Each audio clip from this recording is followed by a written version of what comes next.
చిన్న ఇంజెక్షన్ ద్వారా మోకాలు మరియు నడుము నొప్పులకు దీర్ఘకాలిక పరిష్కారం. డాక్టర్ ప్రకాష్ గుడిపూడి. సంప్రదించండి. ఎలైడ్స్ pain and pain management centre, Hyderabad. Mylavaram YCP ఇన్ఛార్జిగా సన్నాల తిరుపతిరావుని వైసీపీ అధిష్టానం ప్రకటించింది. అయితే వసంత కృష్ణప్రసాద్, సిట్టింగ్ ఎమ్మెల్యే వసంత కృష్ణప్రసాద్ ఈరోజు నియోజకవర్గం మీద, నియోజకవర్గ నేతల మీద ఆయన కొన్ని హాట్ కామెంట్స్ చేశారు. ముఖ్యమంత్రి మీద కూడా హాట్ కామెంట్స్ చేశారు. ప్రస్తుతం ఇన్ఛార్జిగా ప్రకటించినటువంటి సన్నాల తిరుపతిరావు ప్రస్తుతం మనతో ఉన్నారు, మాట్లాడదాం. సార్, మిమ్మల్ని ఇన్ఛార్జిగా అనూహ్యంగా తెర మీద తీసుకొచ్చింది వసంత కృష్ణప్రసాద్ కాదని, జోగి రమేష్ కూడా టికెట్ ఆశించారు, ఆయన కూడా కాదని మీకు టికెట్ వైసీపీ అధిష్టానం ఇచ్చింది. ప్రజల్లోకి ఏ విధంగా వెళ్తున్నారు? టికెట్ మీరు ఆశించారా ముందుగానే? టికెట్ అనేది వాస్తవంగా నేనైతే టికెట్ అయితే ఆశించలేదు. వైఎస్ జగన్మోహన్ రెడ్డి గారు ఆయన పార్టీ పెట్టిన కాడి నుంచి కష్టపడి తిరిగాం కాబట్టి, పనిచేసాం కాబట్టి, ఆ గుర్తింపు ఉన్నది కాబట్టి పిలిచి, అంటే ఒక సీఎం వైఎస్ జగన్మోహన్ రెడ్డి గారు ఒక నిర్ణయం తీసుకున్నారు. అన్ని సామాజిక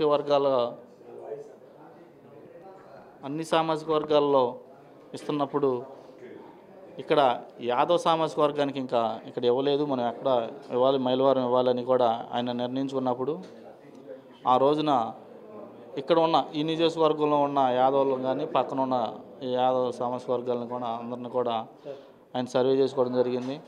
దాంట్లో ఫలానా అయితే పర్లేదని జరిగింది, వాళ్ళకే వచ్చింది. ఆ రోజున నేను అందరితో బాగానే ఉంటాను, ఇబ్బంది లేదు. ఇటు జోగి రమేష్ అయితే బాగానే ఉంటాను, వసంత కృష్ణప్రసాద్ నేను బాగానే ఉంటాను.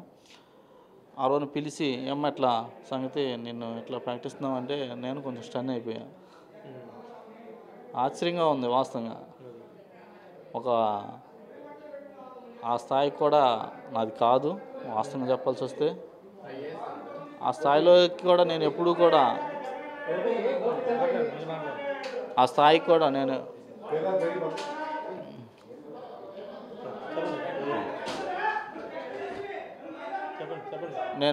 ఊహించుకోలేదు. ఆ ఊహల్ని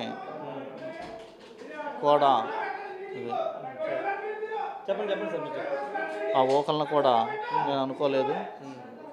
అంటే ఇప్పుడు ఎలా ఉంటుంది సార్, మీరు గెలుపుకు సంబంధించి ఎలా ఉంటుంది? మైలవరం నుంచి ఆయన వసంత కృష్ణప్రసాద్ ఉన్నారు కాబట్టి ఆ వర్గం అంతా మీకు సపోర్ట్ చేస్తుంది అనుకుంటున్నారా? తప్పకుండా ప్రతి ఒక్కళ్ళు కూడా, ఏ ఒక్కళ్ళు కూడా మాకు శత్రువులు కానీ ఏం లేదు. అందరూ కూడా నాకు గ్రూపులు కానీ, లేకపోతే నేను ఎవరితో కానీ అట్లా ఉంటాం కానీ అందరూ సహకరిస్తారు. అందరినీ కలుపుకుని మనస్తత్వం మాది. అంటే మీరు క్యాండిడేట్ అండి, చాలామంది యాక్సెప్ట్ అంటే స్వీకరించే స్థితిలో ఉన్నారు. మీరు క్యాండిడేట్ ఏంటంటే ఒక విమర్శ మేము చేస్తున్నారు, వాళ్ళకి ఏం సమాధానం చెప్తారు? విమర్శ అనేది అయితే నేను అనుకోను. కొంతమందికి ఆశ్చర్యంగా ఉంటుంది. ఎందుకంటే ఇవాళ ఈ రోజుల్లో ఎలక్షన్ అంటే చాలా ఖర్చుతో కూడుకున్న పని. దాన్ని ఇతను తట్టుకుంటాడా? అటుపక్క బలమైన శక్తులు ఉన్నాయి, తట్టుకోగలుగుదా అనుకుంటున్నారు.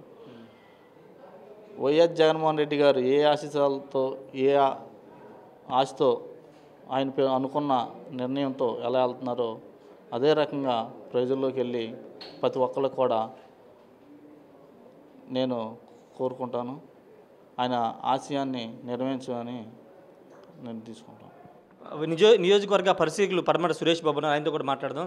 సార్, నియోజకవర్గానికి సంబంధించి వసంత కృష్ణప్రసాద్ చాలా కీలక వ్యాఖ్యలు చేశారు. నియోజకవర్గంలో మైనింగ్ జరిగింది, తనకు తెలియకుండా మైనింగ్ జరిగిందని వ్యాఖ్యలు చేశారు. రాజధాని విషయంలో కానీ, లేకపోతే వేరే విషయాల్లో కానీ ముఖ్యమంత్రి లోకేష్ని తిట్టలేదని, చంద్రబాబుని తిట్టలేదని, నన్ను తిట్టమని చెప్పారని కొన్ని కీలక వ్యాఖ్యలు చేశారు. మీరు ఎలా చూస్తారు? సార్, తన నియోజకవర్గంలో తనకు తెలియకుండా మైనింగ్ జరిగిందనేది అవాస్తవం. అన్నీ ఆయన కనుసన్నల్లోనే జరిగింది. మంత్రులను సైతం ఆయన రానివ్వలేదు. ఇవాళ వెళ్తా తను ఏదో అపవాదం చేస్తున్నాడు, కావాలని ఉద్దేశం చేస్తున్నాడు తప్ప అందులో నిజాలు అనేది లేవండి. అన్నీ ఆయన కనుసన్నల్లోనే జరిగింది. జోగి రమేష్ మైలవరం టికెట్ ఆశించారు, కానీ ఆయన రాకపోవడంతో తన వర్గానికి చెందినటువంటి తిరుపతిరావుకి సీటు ఇప్పించుకున్నారు స్వయంగా వెళ్ళి అని ఒక విమర్శ ఉంది. మొత్తం దీని వెనకాల జోగి రమేష్ కర్త కర్మక్రియ ఆయన అనే ఒక విమర్శ కూడా ఉంది. చాలా అది అవాస్తవం అండి. ఇప్పుడు కృష్ణప్రసాద్ గారికి కూడా తెలుసు ప్రోటోకాల్ అనేది ఏ విధంగా ఉంటుంది అనేది. ఇప్పుడు కాన్స్టిట్యున్సీకి వచ్చినప్పుడు ప్రోటోకాల్ సీఎం గారిని ఎవరిని ప్రయారిటీ ఇస్తారు? ఎమ్మెల్యేకి ఇస్తారు. అది జిల్లాకు సంబంధించింది కాబట్టి జిల్లా మంత్రిగా ఆయన పిలుస్తారు, అంతే తప్ప ఆయన ఒక యాదవ్ సామాజిక వర్గానికి సీఎం గారు సమీకరణలో భాగంగా సోషల్ ఇంజనీరింగ్లో భాగంగా యాదవ్కి ఇవ్వాలి అనుకున్నారు. నియోజకవర్గంలో యాదవ్లో జడ్పీసీ ప్రజాప్రతినిధిగా ఉన్నారు కాబట్టి తిరుపతిరావు గారికి గౌరవం ఇచ్చారు అంతే. వసంత కృష్ణప్రసాద్ మళ్ళీ మైలవరం నుంచే పోటీ చేస్తారని పార్టీ ఇంకా అనౌన్స్ చేయలేదు, పోటీ చేస్తా అంటున్నారు. ఆయనతో మీకు పోటీ ఉండే అవకాశం లేదా మీ పార్టీ? సార్ ఒకటే జగన్ గారు ఇక్కడే కాదు 175 నియోజకవర్గాల్లో మేము చెబుతున్నాం, పేదవాడికి పెత్తందారులకి పోటీ. ఆయన పెత్తందారుల పక్షాన ఆయన వస్తున్నాడు, పేదవాళ్ళ పక్షాన మా పేదవాడిని నిలబెడతాం. చూద్దాం పేదల పక్షం గెలుస్తుందా పెత్తందారుల పక్షం గెలుస్తుందా అనేది. అంటే ఆయన ఇంకో కామెంట్ కూడా చేశారు, 2020 గడప గడప మన ప్రభుత్వం సమయంలో కూడా జోగి రమేష్ ఇన్వాల్వ్ అయ్యి తన నియోజకవర్గంలో వేలు పెట్టాడు, ముఖ్యమంత్రి కూడా ఫిర్యాదు చేసిన కామెంట్ చేశారు. సార్ ఇవన్నీ అవాస్తవాలండి. ఎవరో వచ్చారో ఏదో చేశారు అనేది కాదు. అతనికి ప్రతి మనిషికి రాజకీయంగా అన్నప్పుడు కొంతమంది ఏదో కొన్ని విభేదాలు అనేది ఉంటే అది కామన్. మాకంటూ రాజకీయాలు కొత్త, జగన్ గారి కోసమే రాజకీయాలకు వచ్చాం. వాళ్ళది రాజకీయ నేపథ్యం ఉన్న కుటుంబమే కదా. వాళ్ళ తండ్రి గారి నుంచి ఎంతో ఏ స్థాయిలో ఉన్నారో మీకు తెలిసిందే. ఎవరో చిన్న గొడవలు వచ్చినాయి లేదా వర్గాలు వచ్చినాయి, గ్రూపులు వచ్చినాయి, అవన్నీ పార్టీకి ఆపాదిస్తాం, ముఖ్యమంత్రి గారికి ఆపాదిస్తామనడం చాలా తప్పండి. చిన్న ఇబ్బందులు ఉన్నాయని ఎప్పుడైతే పార్టీ దృష్టికి వచ్చిందో వెంటనే సీఎం గారు వెంటనే యాక్షన్ తీసుకున్నారు. ఎలాంటి ఇప్పుడు ఆయనకు కూడా తెలుసు ఇప్పుడైతే ఎట్ ప్రజెంట్ పార్టీలో ఎలాంటి గ్రూపులు కానీ ఎవరు ఇన్వాల్వ్మెంట్ అనేది లేదండి. కృష్ణప్రసాద్ గారి నాయకత్వంలో మైలవరం అనేది ఉన్నది. కేవలం పార్టీ మారి వేరే పార్టీలకు వెళ్ళాలని ఉద్దేశంతో ఇలాంటి అపవాదులన్నీ పార్టీ మీద బురద జల్లే కార్యక్రమం అది. ఇప్పుడు ప్రకటించిన ఇన్ఛార్జిని ఆర్టీలో అరటిపండు చేయాలనుకుంటున్నారు, జాగ్రత్తగా ఉండమని ఒక సూచన ఆయన వసంత కృష్ణప్రసాద్ మధ్యాహ్నం చేశారు. ఆయన ఇప్పటి వరకు అదే ఆటలో అరటిపండులాగా ఆయన ఆడుకుని ఉండొచ్చు కార్యకర్తల్ని, నాయకుల్ని. ఆయన కూడా పార్టీ కూడా ఆ విధంగా చేస్తుంది అనుకుంటున్నాడేమో. కానీ కృష్ణప్రసాద్ గారు వ్యవహరించినట్టుగా నాయకులతో కానీ ఇతర కార్యకర్తలతో మా పార్టీ అనేది వ్యవహరించదు. Very clear. ఆయన ఇప్పటి వరకు ఆటలు అట్టుపట్లాగా కార్యకర్తల్ని, నాయకుల్ని వాడుకున్నారు. మా పార్టీ కూడా అట్లా వాడుకుంటుందంటే వాడుకోదండి. ప్రతి వాళ్ళకి సామాన్యమైనటువంటి వ్యక్తికి మేము వాళ్ళకి ఈ స్థాయికి ఎంత గౌరవించాము. అవన్నీ తప్పుడు. తనని పొమ్మని లేక పొగబెట్టారని ఒక కామెంట్ కూడా చేస్తున్నారు. తనకు తనే పొగబెట్టుకుని బయటికి వెళ్తా ఇవన్నీ అపవాదులు వేస్తున్నాడు. ఎలా ఉండబోతుంది సార్ తిరుపతిరావు విజయం ఏ విధంగా ఉండబోతుంది? అంటే జోగి రమేష్ గారు ఇక్కడ ఏమైనా సహకరించే అవకాశం ఉంది? ఆయన ఆల్రెడీ పెనమలూరు మార్చారు కాబట్టి. సార్ అందరూ సహకరిస్తారండి. ఇలాంటి గ్రూపులు ఏమీ లేవు. కృష్ణప్రసాద్ గారు వెళ్ళిపోతారు వేరే పార్టీకి. ఆయన ఏ పార్టీకి వెళ్ళాలో కూడా ఆయన ఆల్రెడీ డిసైడ్ చేసుకున్నారు. ఆయన తెలుగుదేశమా ఎక్కడ అనేది ఏదో ఉట్టిగా మెల్లగొదులుతున్నారు. తెలుగుదేశం, జనసేన, కాంగ్రెస్ అని. ఆయన తెలుగుదేశంకి వెళ్ళాలి అనేది ఆయన నిర్ణయించుకున్నారు. ఓకే వెళ్ళమనండి. మిగిలినప్పుడు ఆల్రెడీ మనం రాజకీయం చూస్తూనే ఉన్నాము. మొత్తం వాళ్ళందరూ కూడా ఏకమైన కౌరవుల్లాగా మొత్తం వాళ్ళు తోడేల మందలాగా వాళ్ళు వస్తున్నారు. జగన్ గారు ఒక సామాన్యం నిలబెట్టేసి మొత్తం 170 నియోజకవర్గాల్లో పేదవాడికి పెత్తందారులకి పోటీ అనేది జరుగుతుంది. అంతిమ విజయం పేదవాళ్ళదే అవుతుంది. వసంత పోటీ ఏముండదంటారా నియోజకవర్గం? ఇక్కడే కాదండి, ఎక్కడా ఉండదు. 175 నియోజకవర్గాల్లో మా లక్ష్యం వెరీ క్లియర్. 175/175 ఫైట్ చేస్తాము. చిన్న అరకొర ఏమన్నా అవాంతరాలు ఉన్నా అవన్నీ అధిగమిస్తాం, లక్ష్యాన్ని ఛేదించుకుంటాం. Thank you sir. మొత్తంగా ఈ చిన్న అవాంతరాలను వాటిని అధిగమించి పార్టీ గెలుపు కోసం కృషి చేస్తామని పడబడి సురేష్ బాబు చెప్తున్నారు.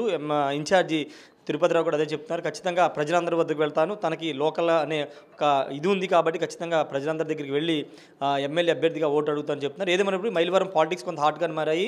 ఒకవైపు దేవిని ఉమా కామెంట్స్ చేయడం, తాజాగా వసంత కృష్ణప్రసాద్ ఆ పార్టీని వీడి త్వరలోనే టీడీపీకో జనసేనకు వెళ్ళబోతున్న నేపథ్యంలో ఇప్పుడు అక్కడ ఈ ముక్కోడం పోటీ ఉండే అవకాశం ఉందని ఒక ప్రచారం జరుగుతున్న నేపథ్యంలో వసంత్ ఎటువైపు వెళ్తారు, టీడీపీకి వెళ్తే కనుక టీడీపీ వైసీపీ మధ్య పోటీ ఉండే అవకాశం ఉందని ఖచ్చితంగా చెప్పుకోవచ్చు. కెమెరా పర్సన్ ప్రసాద్తో రాజేష్ RTV విజయవాడ నుండి. మరిన్ని వీడియోస్ కోసం ఛానల్ ని సబ్స్క్రైబ్ చేయండి. లేటెస్ట్ అప్డేట్స్ కోసం వాట్సాప్ ఛానల్ ని ఫాలో చేయండి. అండ్ లింక్ డిస్క్రిప్షన్ లో ఉంది.